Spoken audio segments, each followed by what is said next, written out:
11월 29일 수요일 하나님께서 주시는 말씀은 스바냐 3장 1절부터 8절까지입니다. 봉독하겠습니다.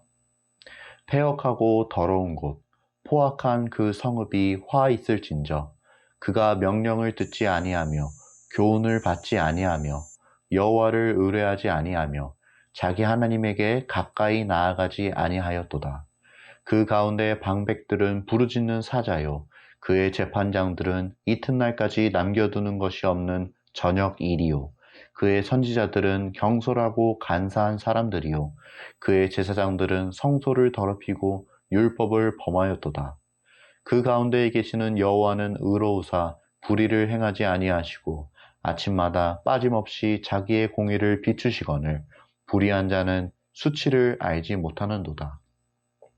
내가 여러 나라를 끊어버렸으므로 그들의 망대가 파괴되었고 내가 그들의 거리를 비게 하여 지나는 자가 없게 하였으므로 그들의 모든 성읍이 황폐하며 사람이 없으며 거주할 자가 없게 되었느니라. 내가 이르기를 너는 오직 나를 경외하고 교훈을 받으라. 그리하면 내가 형벌을 내리기로 정하기는 하였지만 너의 거처가 끊어지지 아니하리라 하였으나 그들이 부지런히 그들의 모든 행위를 더럽게 하였느니라. 나 여호와가 말하노라. 그러므로 내가 일어나 벌할 날까지 너희는 나를 기다리라. 내가 뜻을 정하고 나의 분노와 모든 진노를 쏟으려고 여러 나라를 소집하며 왕국들을 모으리라. 온 땅이 나의 질투의 불에 소멸되리라. 오늘 말씀은 예루살렘을 향한 하나님의 경고의 메시지로 시작이 되고 있습니다. 1절 말씀에 보면 하나님은 예루살렘을 패역하고 더러운 것, 포악한 성읍이라고 하십니다. 그리고 그 성읍에 화가 있을 것이라 말씀하십니다. 대체 무슨 이유로 하나님이 이렇게 말씀하시는 걸까? 그 이유가 2절에 기록되어 있습니다. 우리 2절 말씀을 함께 읽어보겠습니다. 시작. 그가 명령을 듣지 아니하며 교훈을 받지 아니하며 여호와를 의뢰하지 아니하며 자기 하나님에게 가까이 나아가지 아니하여도다. 하나님은 예루살렘에 화가 있을 것이라 말씀하셨는데 그 이유는 그가 하나님의 명령을 듣지 아니하며 하나님의 교훈을 받지 아니하며 하나님을 의뢰하지 아니하며 자기 하나님에게 가까이 나아가지 않았기 때문입니다. 한마디로 예루살렘 사람들이 하나님과 전혀 상관없는 삶을 살았다는 것입니다. 하나님을 멀리하는 삶, 하나님과 동떨어진 삶을 살았다는 것입니다.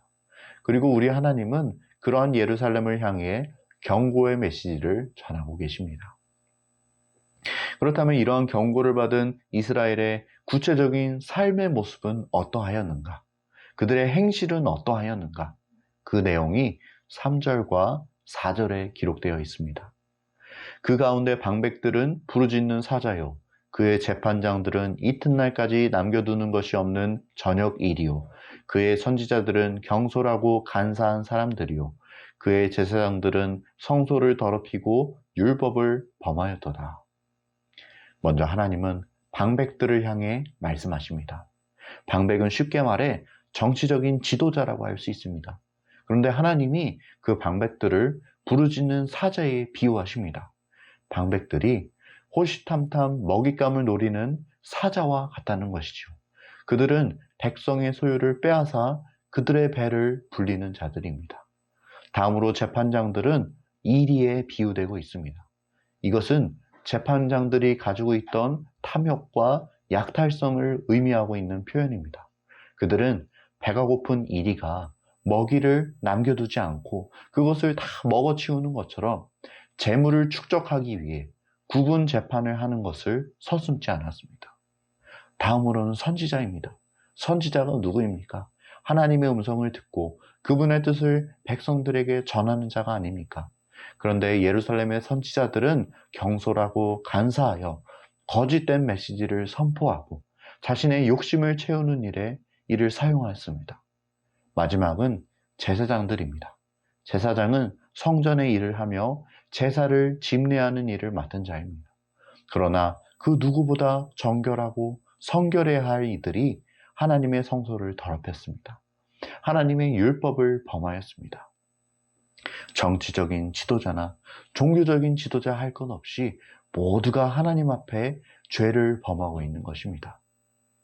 그러나 하나님은 이러한 와중에도 불의를 행하지 않으십니다.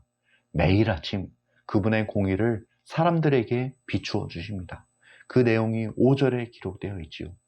여기서 우리 하나님이 불의를 행하지 않으시고 자기의 공의를 비추신다는 말씀은 하나님이 그분의 백성과 맺으신 언약에 신실하시다는 것을 말하는 것입니다. 하나님이 이스라엘 백성과 어떤 언약을 맺으셨습니까? 너희가 내 말을 잘 듣고 내 언약을 지키면 너희는 모든 민족 중에서 내 소유가 돼 있고 너희가 내게 대하여 제사장 나라가 되며 거룩한 백성이 되리라. 이것이 하나님이 그들의 백성과 맺은 언약이죠. 그러나 지금 예루살렘의 모습이 어떠합니까?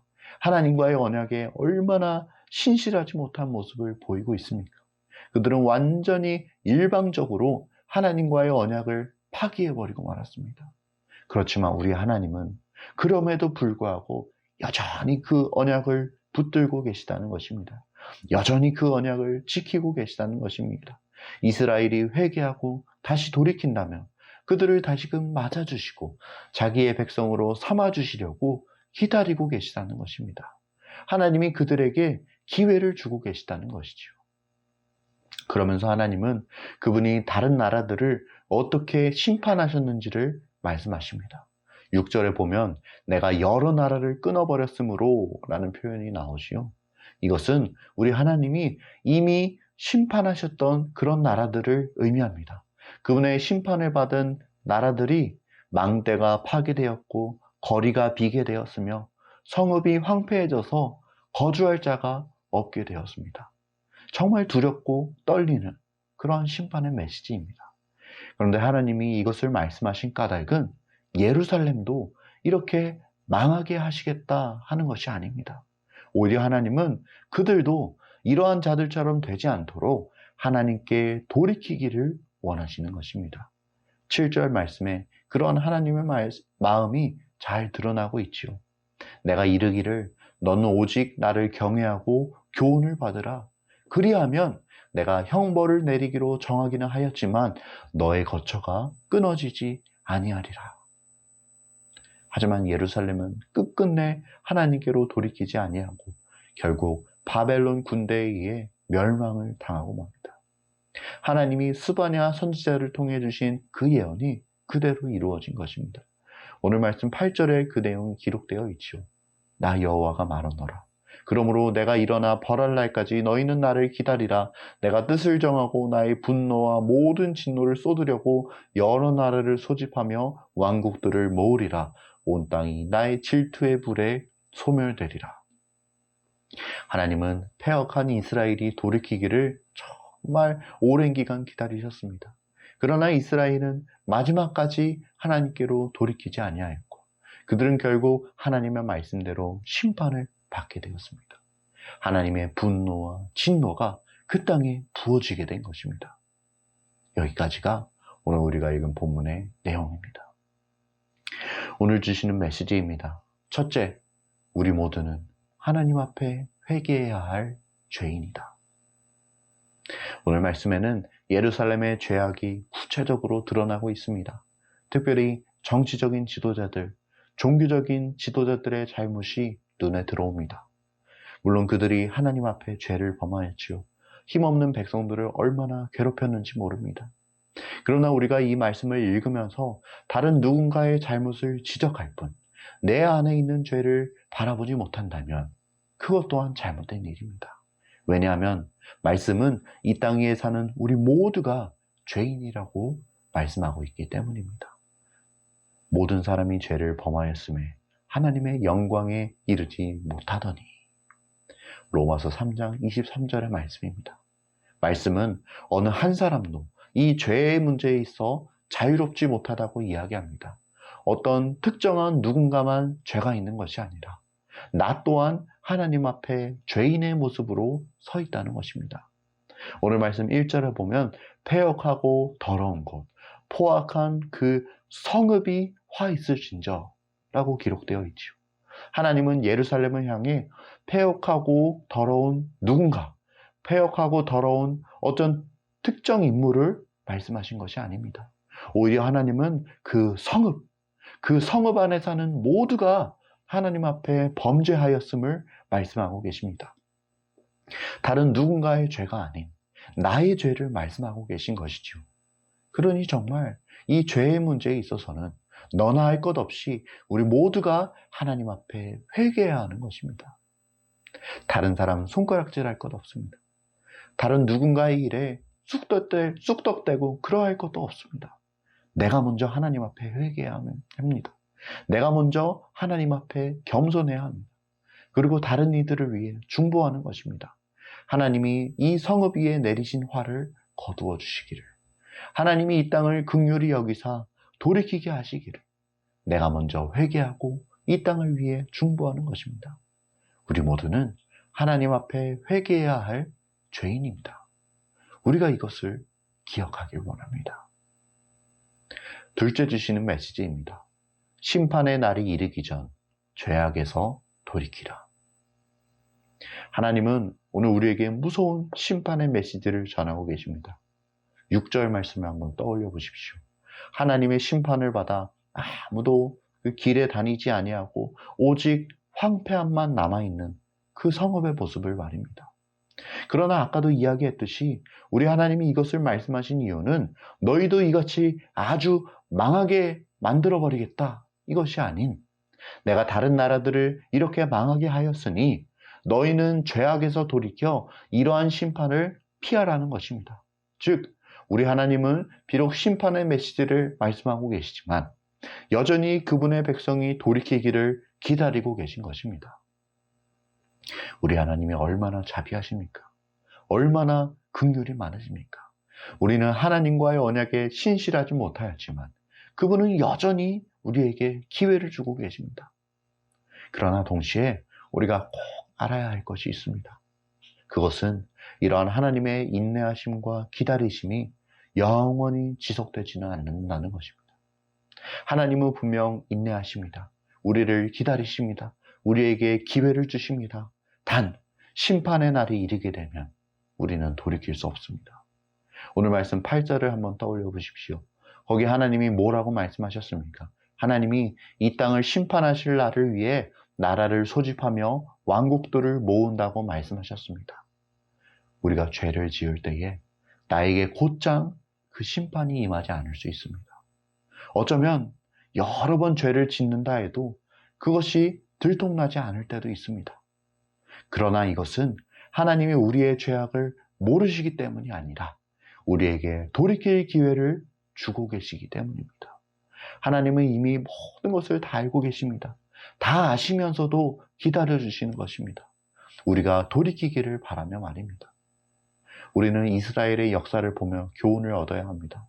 하나님이 그 패역하고 신실하지 못한 이스라엘을 얼마나 기다려주셨습니까? 때로는 선지자를 통해, 때로는 이상을 통해 그분의 말씀을 끊임없이 들려주시며 그분께로 돌아올 것을 오랫동안 기다리셨습니다. 그러나 그들은 끝끝내 하나님께로 돌이키지 아니하였고 오늘 기록된 말씀처럼 북이스라엘은 아수르에, 남유다는 바벨론에 멸망을 당하고 말았습니다. 하나님께 돌이키고 회개하는 일에도 다 때가 있다는 것입니다. 그러나 문제는 우리가 그 때를 알지 못한다는 것입니다. 우리는 언제 우리가 하나님의 부르심을 받을지 모릅니다. 언제 이 땅의 삶을 마감할지 모릅니다. 그러니 가장 좋은 것은 지금 이때 더 이상 미루지 말고 하나님께 돌이키는 것입니다. 심판의 날이 이르기 전 죄악에서 돌이키는 것입니다. 지금이야말로 하나님께 돌이키기에 가장 좋은 때요, 가장 알맞은 때인 것입니다. 바라기는 우리 모두가 오늘 우리에게 주신 말씀을 잘 명심하여 하나님이 나에게 기회 주실 때 그분께로 돌이킬 수 있기를 간절히 소원합니다. 함께 기도하겠습니다. 하나님, 오늘 말씀을 통해 우리가 마음의 찔림을 얻습니다. 주님의 말씀 그 심판의 메시지를 두렵고 떨리는 마음으로 받아 우리가 이 죄악된 자리에서 돌이키고 하나님께로 나아갈 수 있게 은혜와 긍휼을 더하여 주시옵소서. 우리의 삶을 인도하시고 우리의 삶을 책임지시는 그 주님께 나아가 그분께 모든 것을 맡기는 우리의 삶이 되기를 원합니다. 우리가 오늘 말씀을 따라 죄악에서 돌이키고 지금 이 자리에 바로 이 순간에 더 이상 미루지 말고 기회가 있을 때에 하나님께 돌이킬 수 있도록 주의 성령께서 은혜를 더하여 주시옵소서. 감사드리며 예수님의 이름으로 기도합니다. 아멘.